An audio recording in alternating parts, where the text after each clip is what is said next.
Assalamualaikum warahmatullahi wabarakatuh. Apa kabar anak idaman segalanya? Jumpa lagi dengan saya Tina Alfara di Kopi Idaman Podcast, Dinas Pendidikan dan Kebudayaan Kabupaten Kutai Kartanegara. Pendidikan adalah kunci utama kemajuan suatu bangsa. Membentuk karakter manusia yang memiliki karakter yang berakar pada nilai luhur suatu bangsa, berjiwa nasionalis, berintegritas, dan berkepribadian tangguh tentunya menjadi tanggung jawab seluruh pihak termasuk juga pemerintah. Dan hadir bersama saya di episode kali ini Kepala Dinas Pendidikan dan Kebudayaan Kabupaten Kutai Kartanegara, Bapak Tauhid Afrilianur SPMSI. Assalamualaikum Bapak.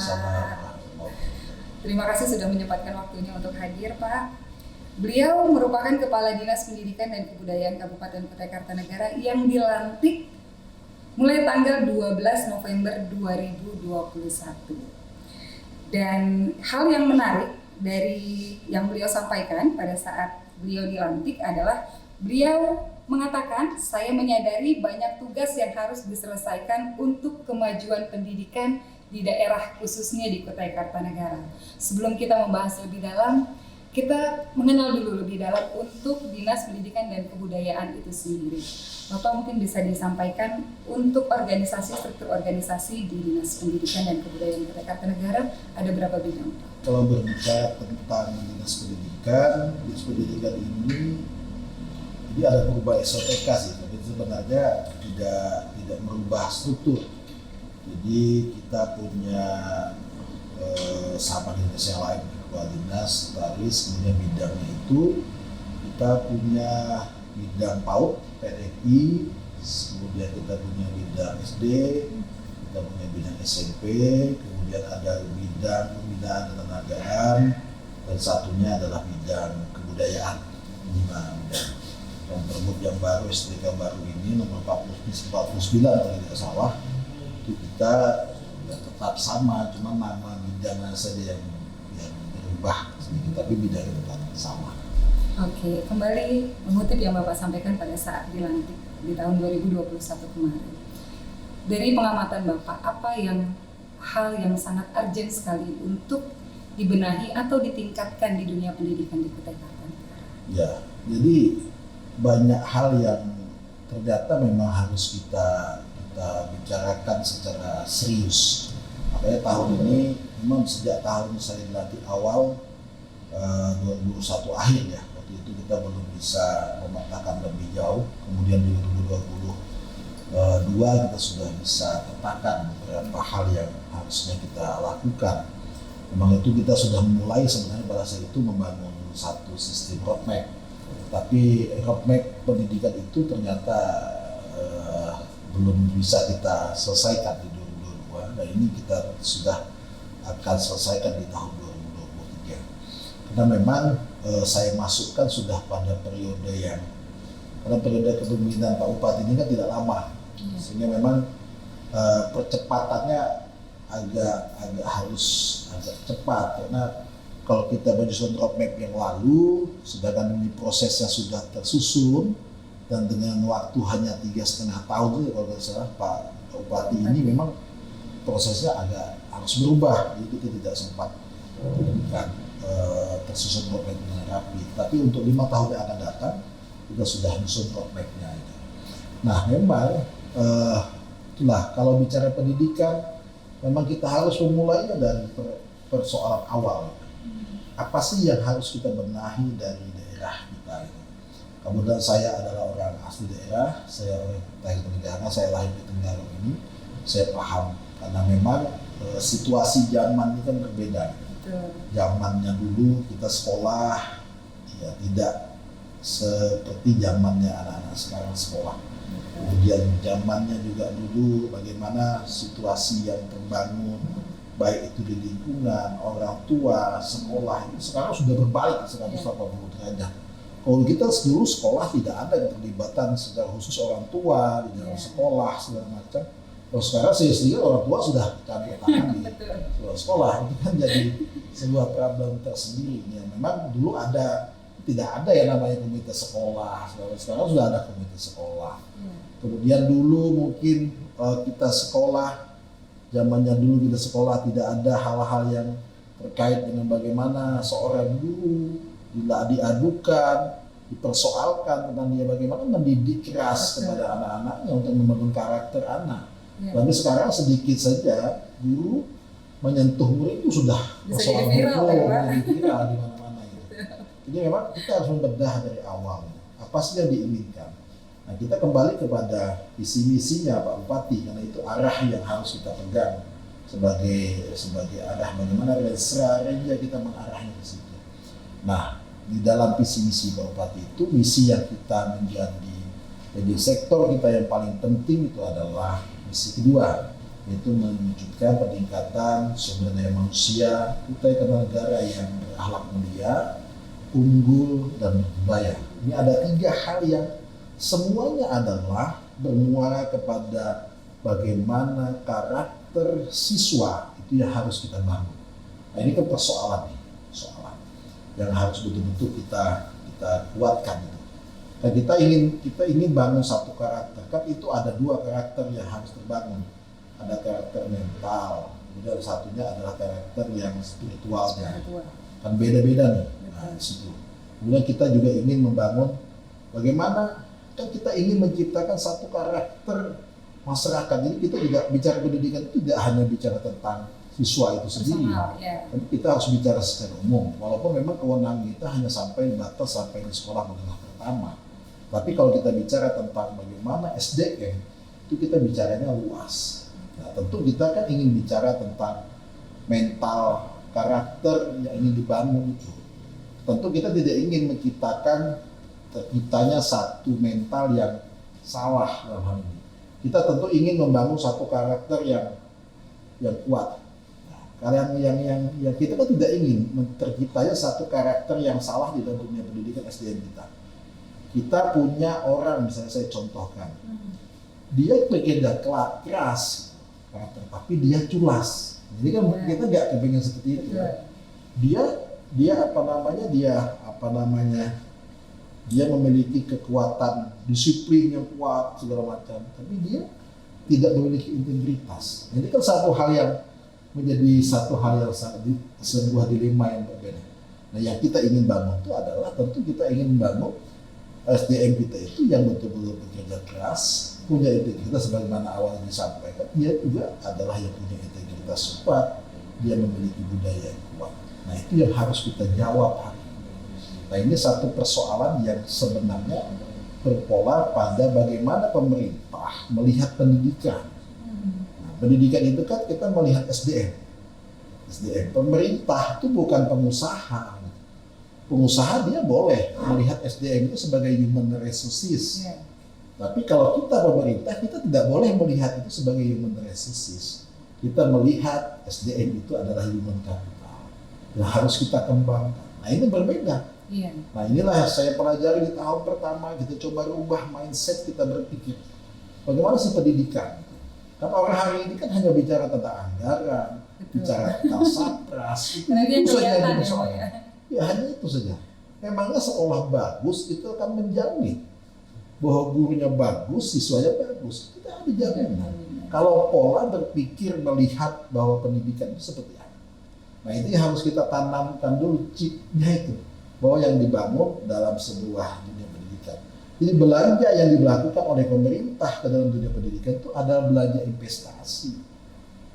Itu yang harus dipahami oleh masyarakat dan semuanya, bahwa belanja pendidikan itu adalah belanja investasi. Bahwa memang hari ini kan bagaimana sih dunia pendidikan ini bisa terkait dengan mengurangi angka pengangguran?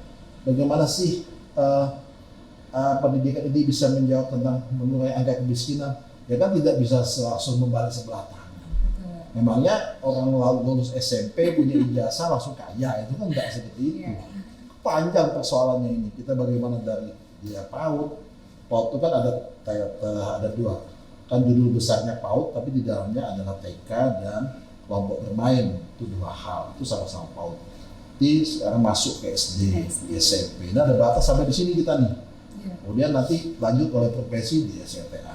Nah, kita, pemerintah Kabupaten Kota Negara tentu harus melihat pendidikan ini kalau secara formalnya iya, kita bicara tentang pendidikan itu hanya sampai ke SMP. Tapi padahal pendidikan kalau kita ingin bicara itu semua bicara tentang UKM. Nah ini yang seringkali terjadi debat-debat di situ nih. Oh mana sih kewenangan kita, kemudian apa yang mesti kita lakukan, pembekalan. Nah itu kita masuk ke kesetaraan. Jadi jangan dipandang remeh bidang PAUD PNEI itu. Karena tentang kesetaraan, kejar paket A, B, C, kemudian pendidikan life skill, tentang bagaimana kecakapan hidup, bagaimana kemudian kesetaraan itu ada di PAUD dan PNI itu. Jadi dia ada pendidikan itu banyak, ada pendidikan formal, ada pendidikan non formal. Formal ini ada negeri, ada swasta. Nah di pendidikan formal ini ada lagi nih, mana kewenangan kita dinas pendidikan, mana kewenangan Kemenak. Menurut apa paham nih ada? MTS, MI itu kewenangannya di Kemenak. Jadi kadang-kadang kan orang nggak melihat ini. Tapi kalau kita bicara sekup upaya negara, berarti kita harus bicara tentang pendidikan semuanya. Nah, itu makanya di dalam roadmap sudah kita muat ini semua yang dikenal dengan trisentra pendidikan itu, di mana pendidikan itu harus dimulai dari bagaimana membangun pendidikan itu dari rumah. Pendidikan keluarga itu menjadi penting. Karena sekolah ini jangan dijadikan tempat penampungan dan tempat pendidikan anak. Kuncinya itu adalah tetap di keluarga. Itu kunci yang paling penting kalau kita bicara tadi. Ini yang sekarang yang sudah saya coba pelajari. Karena kan kalau kita hanya bicara tentang pendidikan formal ya sudah kita sudah selesai. Jika ada uang, bangun sekolahan, mau pintar, mau goblok, mau apa itu udah urusan lain cerita kan nggak bisa seperti itu. Nah, sedangkan kalau kita bicara pendidikan, kita harus betul-betul bicara dalam skup yang luas. Dari bagaimana, bahkan pendidikan itu kompleks sekali. Kita dinas pendidikan itu harus melihat dari dasar kerasnya sampai ke berat toiletnya saja kita harus memikirkan bahwa setiap anak itu toiletnya harus sekian, semua ada standar-standarnya harus kita miliki. Belum lagi kita bicara tentang bagaimana prestasi anak, bagaimana prestasi siswa, bagaimana gurunya, bagaimana bintang gurunya, bagaimana kualitasnya, kompetensinya, sertifikasi guru, semuanya harus kita benar. Jadi memang itu adalah bagian secara formalnya pemerintah. Kompleks sekali ya Pak ya kalau bicara pendidikan ya. Tapi kalau kita kaitkan dengan misi bagaimana membangun SDM, UKM yang berakhlak mulia, unggul dan berbudaya, kita berarti bukan hanya bicara tentang pendidikan formal. Kita akan bicara pendidikan secara luas. Iya. Tadi sedikit menyinggung masalah sarana dan prasarana, Pak.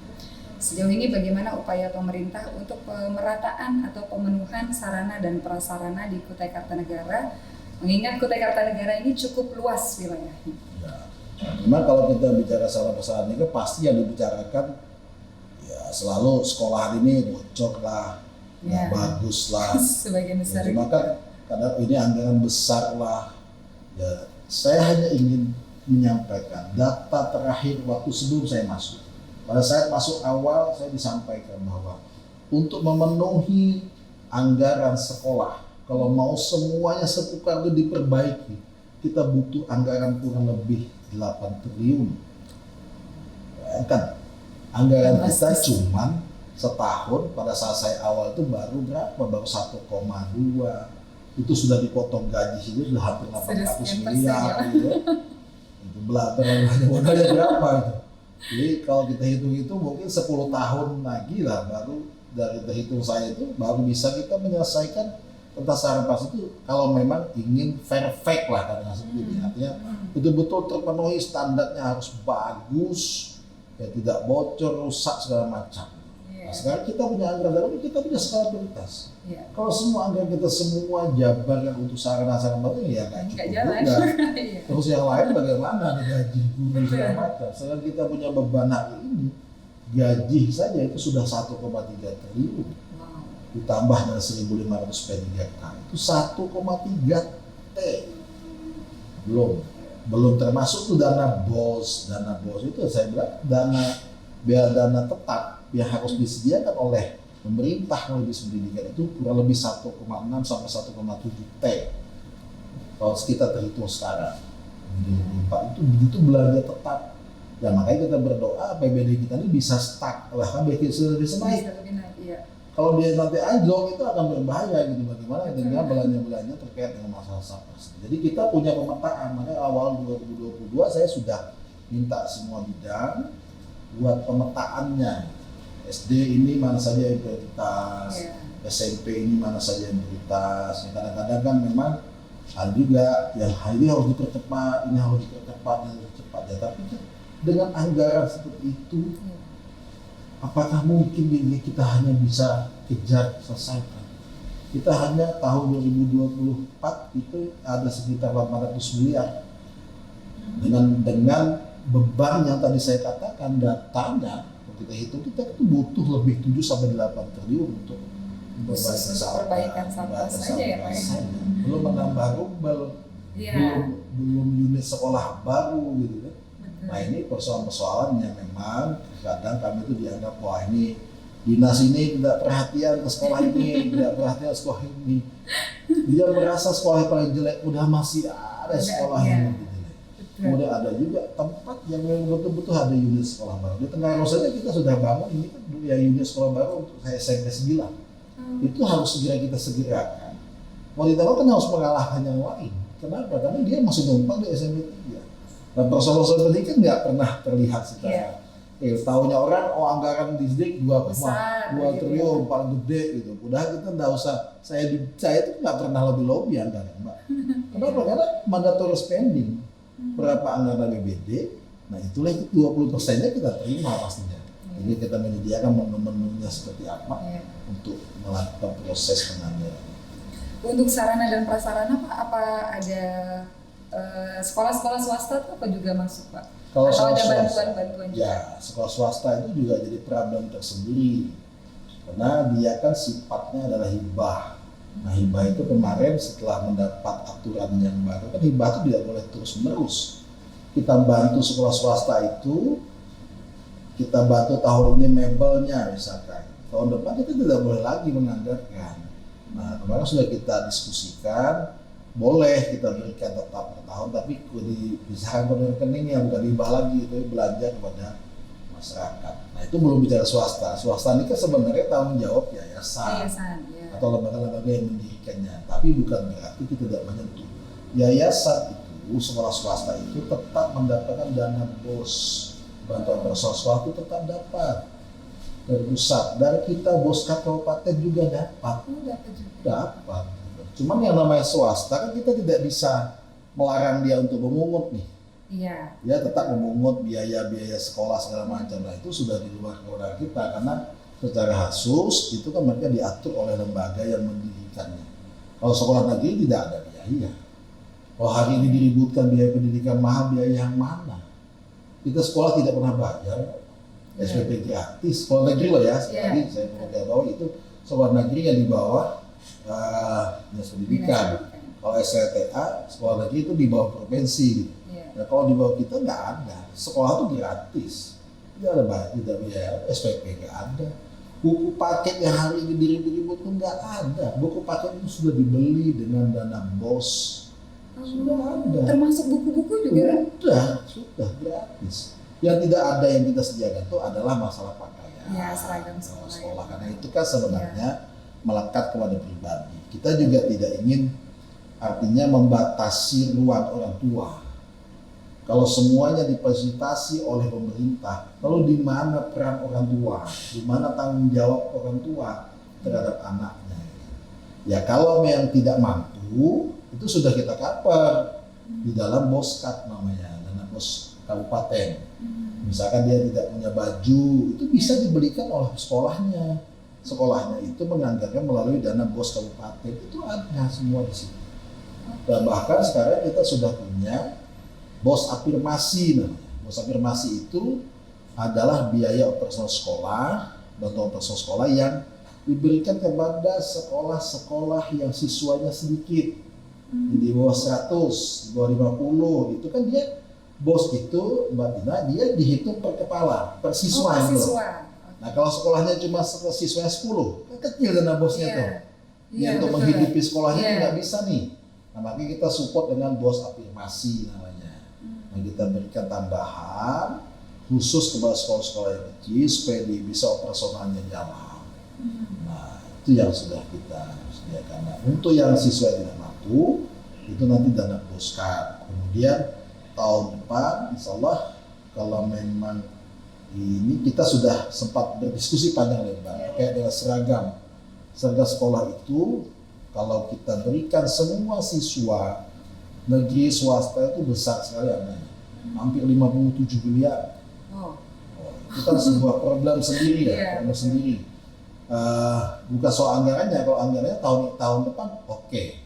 Sekarang yang jamin anggaran kita APBD kita tahun depan seperti itu siapa? Nanti kalau kita berikan seperti itu tahun depan tiba-tiba turun, yang lain protes lagi. Kemarin tahun lalu gratis, kenapa tahun ini enggak? Nah, tapi kemudian dari sisi yang lain kita melihat juga program pemerintahnya paling penting apa adalah pengatasan kemiskinan.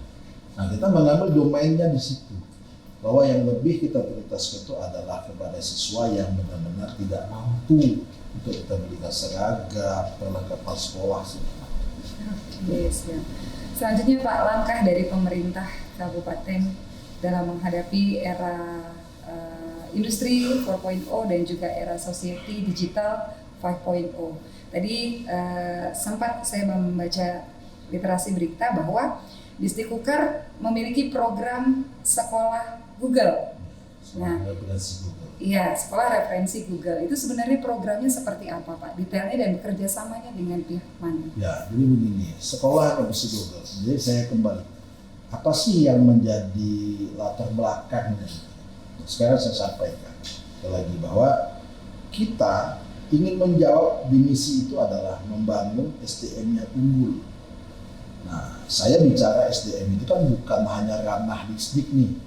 OPD-OPD lain juga bicara SDM tentu sama lah. Disnaker dia punya bagaimana membangun lapangan pekerjaan, sosial, masalah PKH segala macam itu juga sama. Nah, kami dengan tugas kami adalah bagaimana siswa yang sekarang ada di sekolah itu ditingkatkan keunggulannya. Di era disrupsi digital sekarang yang kita hadapi, memang kita harus masukkan pendidikan itu di zamannya anak-anak ini. Dan kita hari ini, dulu zaman kita sekolah kita kan lahirnya di zaman kelayangan, main gulik, menyuruh Taiwan, nggak ada mengenal digital seperti yang Mbak Bagas nggak kenal mereka. Sekarang anak-anak itu dia sudah memang hidupnya di zaman digital. Digital ini wajib mereka harus ketahui karena ini memang dunianya mereka. Nah, kita yang harusnya belajar. Nah, kita sudah diskusi di kementerian itu dia punya program transformasi digital pendidikan, di mana kita sekarang ANBK kan ujian nasional sudah nggak ada nih. Sekarang ANBK asesmen nasional berbasis kompetensi itu menggunakan komputer, makanya semua sekolah itu wajib memiliki Chromebook itu minimal satu paket. Satu paket itu jumlahnya 15. Itu wajib kita adakan. Wajib di satu sekolah. Semua sekolah wajib. SD, SMP itu wajib harus punya ANBK itu. Jadi pada saat ANBK dilakukan mereka bersama-sama karena sudah menggunakan sistem online. Nah, kalau dia tidak bisa online, dia akan ikut ke tempat yang bisa online. Atau dia offline nanti disetting bagaimana, kayaknya saya tidak tahu, pokoknya ada lah itu. Nah, kalau kewajiban kita menyediakan perangkat TIC, teknologi informasi komputer itu wajib seperti itu. Kemudian satu paket itu terdiri dari 15. Nah, ini yang sekarang artinya transformasi digital itu jadi sebuah perhatian khusus juga. Nah, kita dengan setelah kita pelajari anak-anak ini, apalagi kita sudah menyebut IKN, tentu persaingan kepada tingkat kompetitifnya seorang siswa itu akan semakin runyam ke depannya gitu. Kita kan juga tidak ingin membuat siswa-siswa kita ini selalu tertinggal. Kita akuilah hari ini orang menilai bahwa SDM Kalimantan itu jauh dibanding Jawa. Jadi tidak usah mendebat itulah. Sekarang kita mencoba saja untuk melakukan sebuah perubahan-perubahan. Kan sebuah program itu harus dilihat begini, Mbak. Kita harus nilai dulu suatu program itu. Bagaimana peningkatannya. Kemudian program itu kita lihat apa yang harus kita hentikan. Kemudian inovasi apa yang harus kita masukkan. Nah, itu makanya di dalam sistem pendidikan kita ini kita ambil itu. Nah, kita ambil sekolah representasi itu ternyata ini yang nyambung dengan kementerian. Kementerian itu maunya seperti itu dengan memberikan Chromebook bantuan kepada daerah itu tadi tujuannya adalah. Nah, kita punya desain untuk membangun distrik digital. Nah, distrik digital dimulai dengan anak-anak itu kita kenalkan dengan kehidupan digital. Nah, sekarang kita tidak boleh menghindarkan anak-anak itu dari dunianya. Melarang itu membatasi iya, tetapi tidak mengenalkan itu hal yang salah. Makanya dengan sekolah inklusif ini nanti mereka akan diberikan pelajaran, semua siswa kita itu dia sudah pegang laptop. Satu siswa satu laptop. Itu mulai dari sekolah dasar.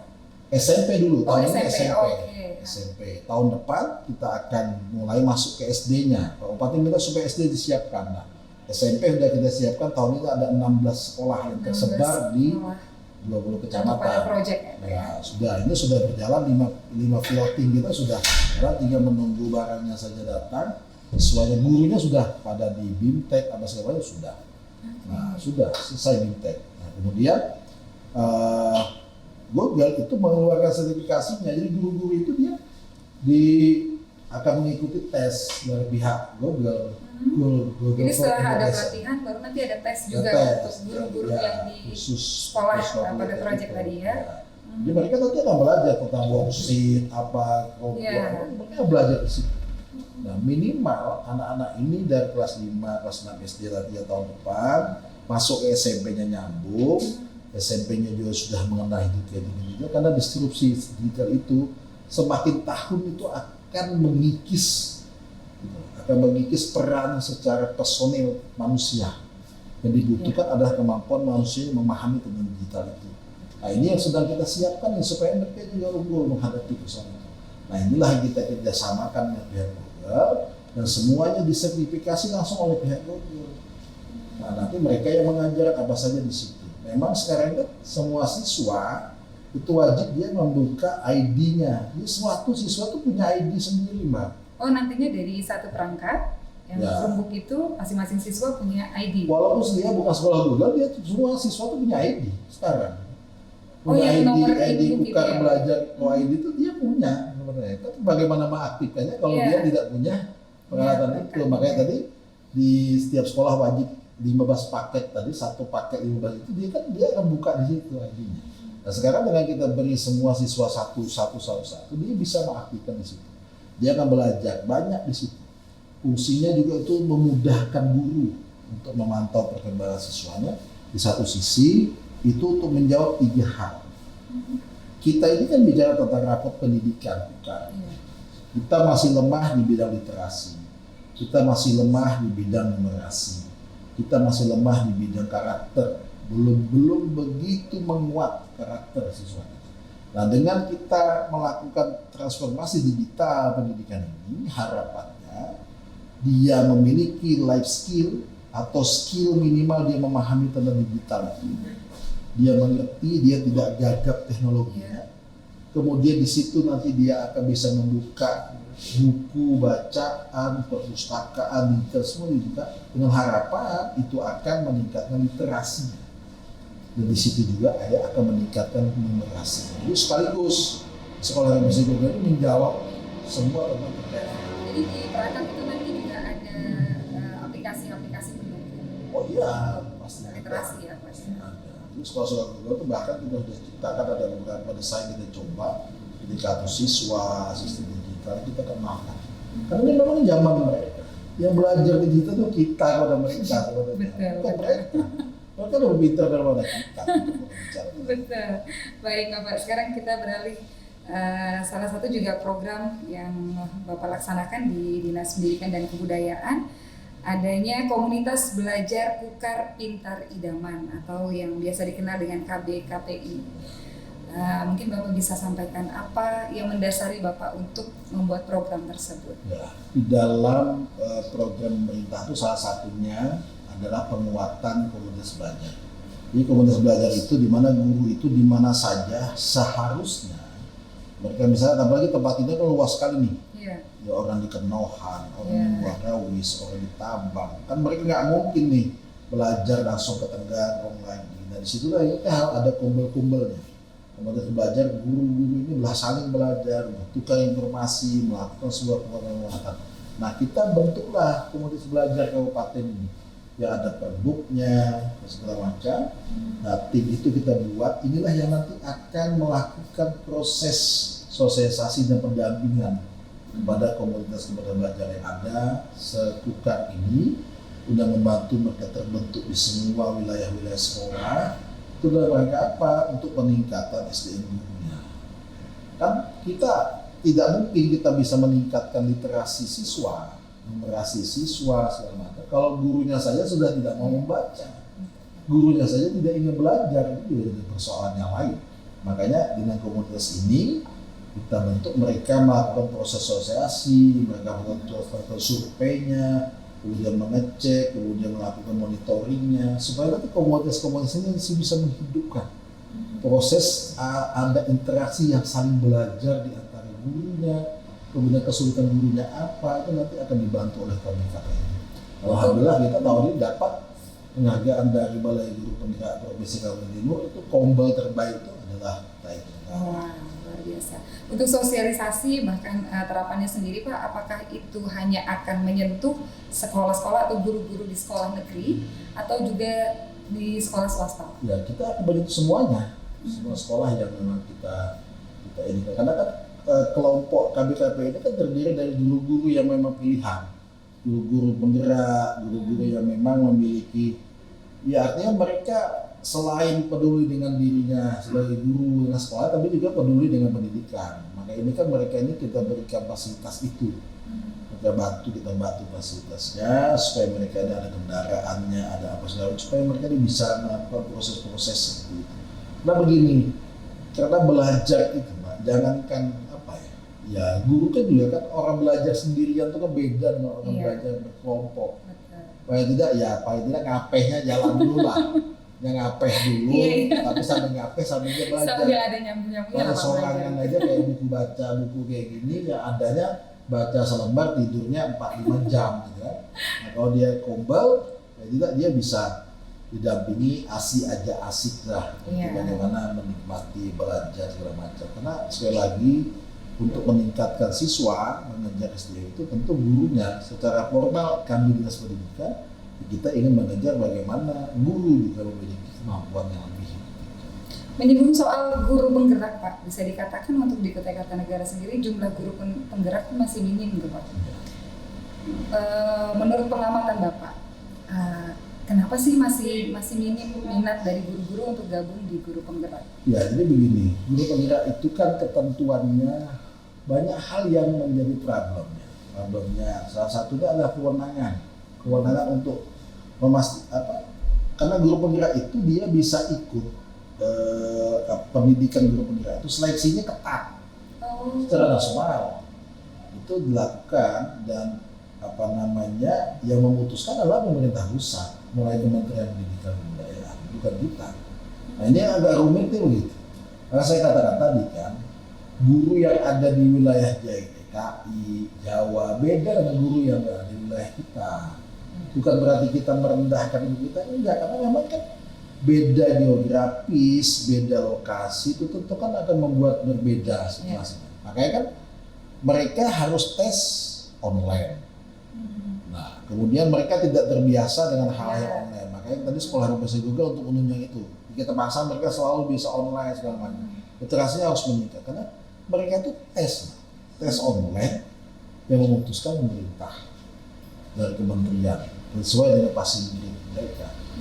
Nah, itu mereka harapannya memang betul, artinya secara pemahaman kita sepaham bahwa guru penggerak itu ada standar yang khusus dimaksudkan oleh kementerian supaya nanti passing grade yang diharapkan itu bagus lah. Memang guru penggeraknya memenuhi syarat. Tapi kan tidak bisa seperti itu juga. Kita juga berharap nanti guru penggerak kita, semua guru itu kita harapkan menjadi guru penggerak. Guru penggerak itu kan dia akan diajarkan tentang bagaimana dia berkreativitas, berinovasi, lebih asik bagaimana dia mengajar. Nah itu kita protes nih, Pak Bupati juga protes. Kenapa sih dia guru kami ini kesulitan? Sekarang kan kita kan sudah terus lakukan pendampingan. Kita ada setiap anggaran tuh, tiap tahun tuh kita ajarkan terus tuh pendampingan kepada guru-guru supaya mereka bisa lulus tesnya itu.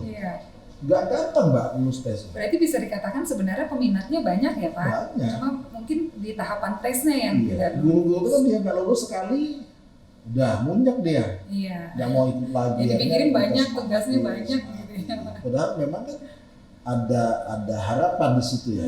Dia kepala sekolah itu syaratnya salah satunya dia punya sertifikasi secakep, guru pembinaan itu juga bagian dari persyaratan. Tapi mereka kan sekarang untuk apa juga gitu kan. Iya. Toh jadi kepala sekolah juga tunjangan juga kecil. Makanya kalau pemerintah sekarang diberikan tunjangan khusus kepala sekolah supaya tidak itu menarik minat. Guru penggerak sekarang kita beri laptop supaya itu menarik minat guru-guru ini supaya mau jadi guru penggerak. Luar biasa usaha dari Oh pemerintah iya, ya Pak. dia memacu mereka. Tapi lagi-lagi kembali ke persoalan guru sendiri gitu. Iya. Mau nggak? Kalau memang mau ikut tesnya supaya lulus, ya harus belajar. Iya. Nah, sekarang kita harus paham, makanya saya bilang tadi, kondisi kita, geografis kita tuh harusnya kita tetap diberikan kewenangan itu. Karena guru-guru ini, dia sudah, maksud saya, apalagi guru yang betul-betul dia tuh sudah meluangkan waktu di daerah terpencil segala macam itu sudah cukup. Mereka sudah mencari hidup mereka juga sudah mengabdi setiap tahun, harus diikutkan tes online lagi, harus itu kan buat capek mereka. Betul. Makanya Bapak Bupati maunya sudahlah, kami buka aja sendiri kelasnya, kami biayai sendiri. Biar guru-guru ini kami kepingin supaya guru penggerak ini semuanya merata di semua wilayah kecamatan kita. Tapi masih belum bisa Pak? Ya, nggak mau pemerintah, pusat nggak mau. Dan dalam hal ini Kementerian Pendidikan tetap nggak bisa. Kalau toh kita buka kelas sendiri, yang meluluskan tetap mereka sampai mulai ikut itu. Iya. Itu program kita, padahal maunya kita buka sendiri, Iya. tapi kita yang tentukan. Mandiri ya Pak yang maunya. Misalkan kelas ini khusus guru di semua sudah yang 10, ini khusus perekaman, ini khusus kenohan, wah ini maunya kita seperti itu. Ini kenyataannya ya karena regulasinya tidak bisa, ya mau tidak mau, kita berharap mereka bisa lulus tes dengan baik. Nah, kita lakukan pendampingan, ayo diajari supaya jangan kaget pada saat menghadapi tes, apa segala macam. Oke baik Bapak, sekarang kita membahas masalah program beasiswa. Di tahun ini sangat gencar sekali terdengar beasiswa tukar idaman untuk tenaga guru dan juga pelajar berprestasi Pak. Mungkin bisa dijelaskan mengenai program itu. Ya, program beasiswa tukar idaman itu kan bukan hanya ada di distrik. Ada yang kalau di distrik itu untuk siswa. Nah, cuma regulasinya kan masih agak sedikit terbentuk lah. Kan beasiswa itu banyak, Pak. Dari PIP itu ada, program Indonesia Pintar tuh anak-anak kita juga dapat. Kemudian cuma di dalam aturan beasiswa kita kan mereka tidak boleh double, kita khawatir double account. Tapi padahal maksud kita kan, mau jadi kita berikan biar menambahi PIP itu. Gitu. Nah, beasiswa untuk siswa kita ada, PIP ada, itu dari pemerintah pusat. Nah, itu untuk kita beasiswa tukar idaman untuk dinas pendidikan itu sampai pada level SMP-nya ada, itu otomatis karena nanti dengan syarat-syarat yang banyak lah, yang prestasi ada khusus yang bukan tidak mampu ada, beasiswa itu ada lengkap. Nah kemudian yang untuk yang lain itu ada di Pesra seperti beasiswa 1000 guru sarjana. Oh untuk yang guru itu masuk di Guru Pesra? ada. Guru Kesra, maka tahun lalu masuk di Kesra, anggaran ada di kita, kemudian diserahkan kepada Kesra. Nah ini tahun ini kita masih berikan lah, apakah masih di Kesra, apakah tetap di kita, karena tidak melihat regulasi, karena memang regulasi kadang-kadang membuat kita bingung. Kalau kita tuh mau memberikannya bebas, cuma gini, terkait dengan beasiswa itu, tidak semua guru juga meminatinya. Karena guru kita ini kan ada 3 fase, ada 3 generasi, Mbak. Yang sudah hampir pensiun tuh usia 50, 55, dia sudah mikir gitu. Untuk apa saya ngambil S1 lagi? Saya lulus S1, saya pensiun. Betul nggak? Ini. Dan kemudian memang dari hasil data kita, guru yang belum sarjana itu nggak banyak. Paling kurang lebih ada 1000-an orang, kurang lebih lah. Nggak banyak untuk sepukar ya. Nggak banyak juga. Nah itu sih tergantung gurunya. Cuman kan memang sekali lagi kita ini kan cuma kampus ada Unikarta, Unmul. Ya mungkin kalau dari posisi mungkin dekatnya ke Unmul atau ke Untar atau Widya Agama segala macam tuh ada. Yang Widya Agama itu sekolah ada, kita juga kerjasama untuk guru agama tuh ada dengan IAIN ada juga. Kemudian untuk yang lain-lain ini kan mau tidak mau kan harus mengejar UT-nya, harus terbuka untuk peningkatannya. Ya cuma kan itulah saya katakan tadi bahwa tukar ini tidak bisa kita melihat seperti DKI, seperti Samarinda lah jauhnya. Beda lah tempatnya juga gratis, kita dulu tuh mau belajar sorangan nanti UT di Tabang pulang berpikir ya kayak jago berkebun aja nih ketimbang keharusan itu kan menjadi persoalan lain yang kita juga tidak bisa menyalahkan mereka. Artinya support sudah kita berikan, kita berikan pemahaman, tapi kan namanya beasiswa kan juga dalam artian tidak hanya sebatas di wilayah pendidikan. Beasiswa kur idaman itu juga ada untuk SLTA, untuk anak-anak mahasiswa segala macam itu ada di Kesra kalau itu.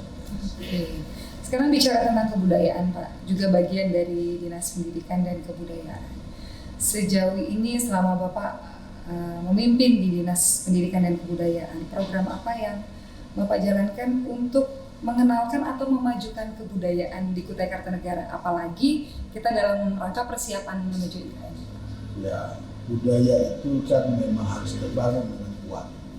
Karena sebuah daerah itu akan diakui identitasnya sebagai sebuah daerah kalau dia memiliki budaya. IKN itu juga akan menguat. IKN itu posisinya kalau dia dibentengi oleh budaya. Nah itulah kekuatan kita Indonesia itu budaya, makanya kita kan dikenal dengan Bhinneka Tunggal Ika. Itu menjadi sebuah keharusan. Nah bidang kebudayaan sendiri kita terus berupaya satu untuk karena kita di wilayah Kutai Kartanegara ya kita memasukkan bahasa kita sebagai muatan lokal bahasa kita. Itu kan biasa sudah kita masukkan kurikulumnya di sekolah. Itu ada peraturan bupatinya. Itu mulai dari jenjang SD dan SMP. SMP.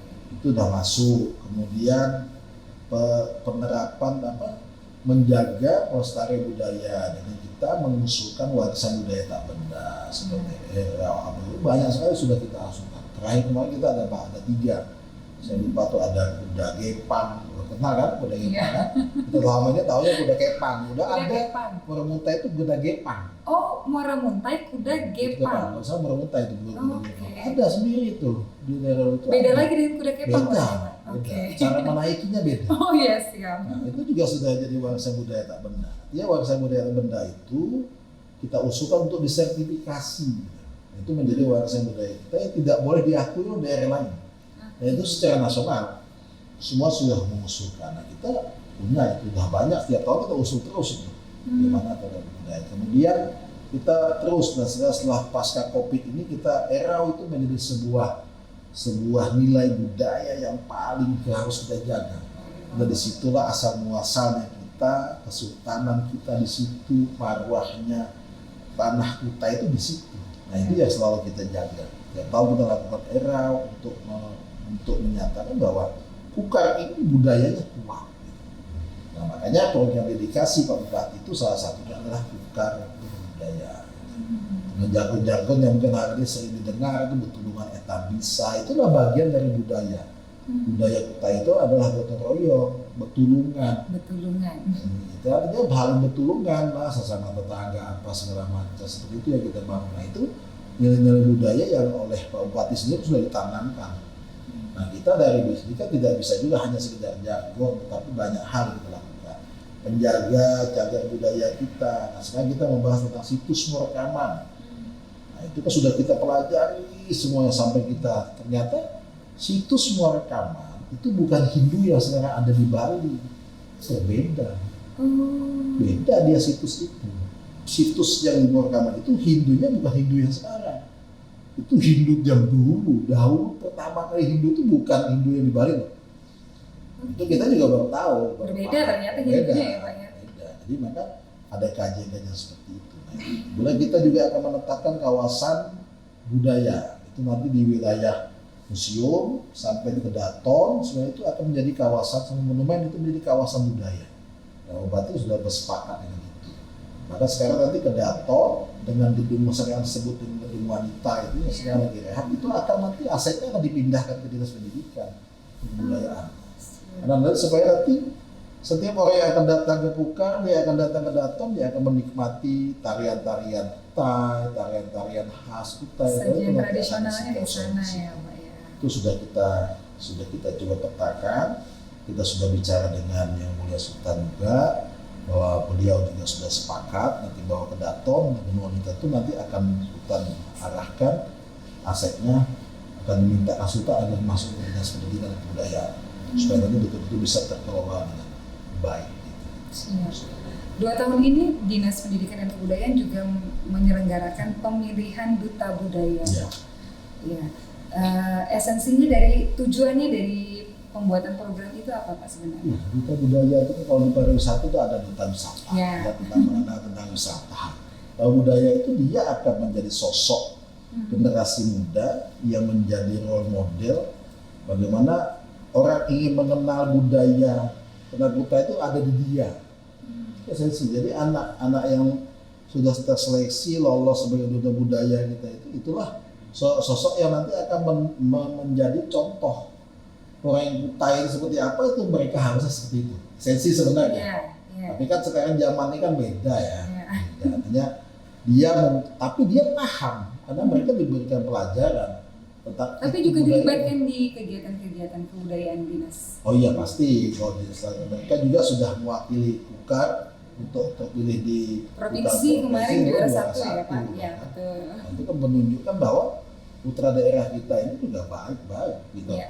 Oke, Bapak sebagai closing statement hari ini, apa harapannya untuk pendidikan di Kutai Kartanegara dan apa harapan Bapak support dari pemerintah ke depannya? Ya, saya mengajak semua masyarakat, bisa semua lapisan masyarakat, pahami benar bahwa pendidikan itu bukan hanya tanggung jawab pemerintah. Itu yang saya ingin sampaikan, bahwa trisentra pendidikan itu di mana di situ ada orang tua, di situ ada pemerintah, di situ ada masyarakat. Jadi jangan semua hal itu hanya dibebankan pada pemerintah melalui sekolah dan guru. Pendidikan itu banyak hal di situ. Pendidikan itu bukan hanya bisa membaca, bisa menulis, tapi bagaimana memahamkan semua anak itu biar dia memiliki karakter yang kuat. Nah ini semua dimulai dari keluarganya, dimulai dari masyarakatnya. Sekolah ada, tapi masyarakat tidak mensupport untuk apa.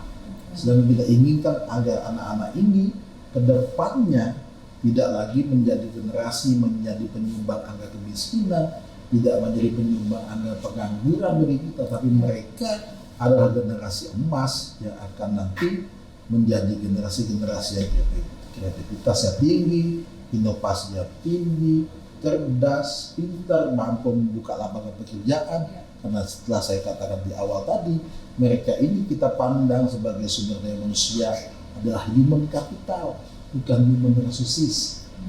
Kalau dia memandang diri sebagai human resources, dia cukup bekerja di perusahaan, membesar perusahaan sudah selesai. Tapi kita ingin ke depan pendidikan di Kukar ini dimiliki oleh semua orang, memahami adalah SDM kita adalah human capital yang harus terus dikembangkan kemampuannya, skillnya, sehingga dia memiliki life skill yang bagus. Supaya nanti mereka betul-betul bisa menyambut masa depan mereka lebih baik. Hari ini kita bicara hari ini, tapi untuk ke depan. Pendidikan adalah investasi yang harus diiringi, didampingi, dipahami oleh semua lapisan masyarakat, bukan hanya tanggung jawab pemerintah. Siap. Baik viewers, demikian tadi ngobrol sampai kita bersama Kepala Dinas Pendidikan dan Kebudayaan Kabupaten Kutai Kartanegara. Saya Tina Alvara, terima kasih. Wassalamualaikum warahmatullahi wabarakatuh. Kopi Idaman Podcast, nyaman kopinya, pintar orangnya.